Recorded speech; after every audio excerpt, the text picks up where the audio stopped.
తిరుపతి జిల్లా శ్రీకాళహస్తి నియోజకవర్గం ఏర్పేడు మండలం పాపానాయుడుపేట గ్రామంలో 154 ఉత్సవ మహోత్సవాలు రంగరంగ వైభవంగా ఘనంగా నిర్వహించారు. ఆలయ కమిటీ సభ్యులు ద్రౌపది అమ్మవారి కళ్యాణోత్సవం అత్యంత వైభవంగా పచ్చని పందిరిలో పచ్చని తోరణాలతో పూలమాలలతో సుగంధ ద్రవ్యాలతో వేద పండితుల మధ్య బాజా భజంత్రులతో అత్యంత వైభవంగా గ్రామస్తుల సమక్షంలో ఆలయ కమిటీ సభ్యుల ఆధ్వర్యంలో అత్యంత వైభవంగా అమ్మవారి కళ్యాణోత్సవం జరిగింది. చేనేత సంఘం గ్రామ పెద్దల వల్లత్తూర్ కుటీన్ 1870 సంవత్సరంలో నిర్మించబడింది. ఆలయం 1871 సంవత్సరం నుంచి కళ్యాణోత్సవం రంగరంగ వైభవంగా జరుగుతోంది. అలాగే మహోత్సవాలు కూడా ఈ రోజు పెళ్లి కుమారుడు అర్జున్ స్వామి తండ్రిగా తరపున పూర్వీకులు నిశ్చితాంబూలం తీసుకున్నారు.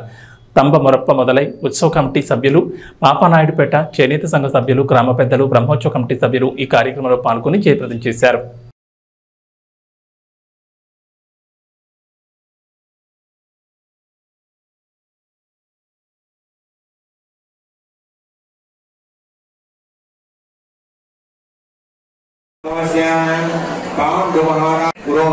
బ్రాహ్మణ సాక్షిగా 10 మంది పెద్దల సాక్షిగా మా అర్జున మహారాజుకు మీ ద్రౌపదీదేవి అను కన్యారత్నమును తీసుకుంటూ నిశ్చయితాంబూలం గొప్పలం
నారాయణీ నమోస్తుతే.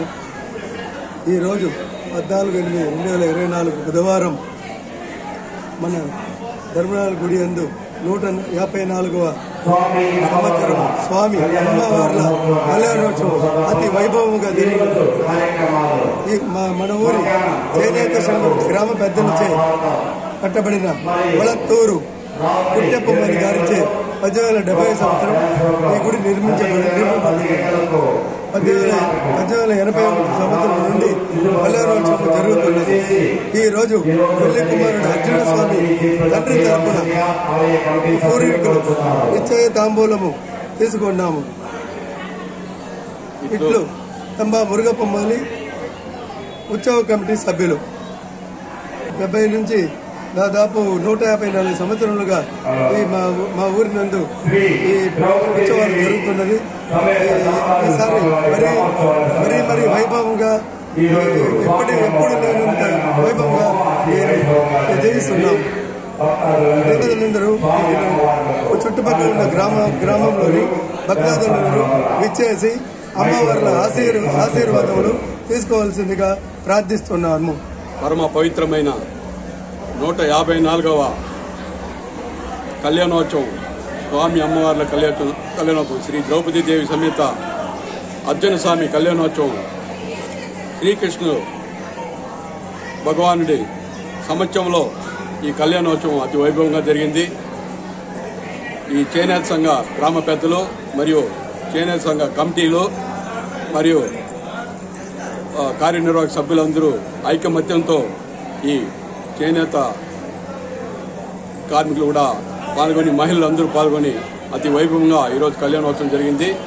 ముఖ్యంగా ఈ కళ్యాణోత్సవానికి గోవిందవరం కీర్తిశేషులు గాలి వీరాస్వామి నాయుడు మరియు కీర్తిశేషులు గాలి చలపతి నాయుడు గారు వాళ్ళ కుమారుడు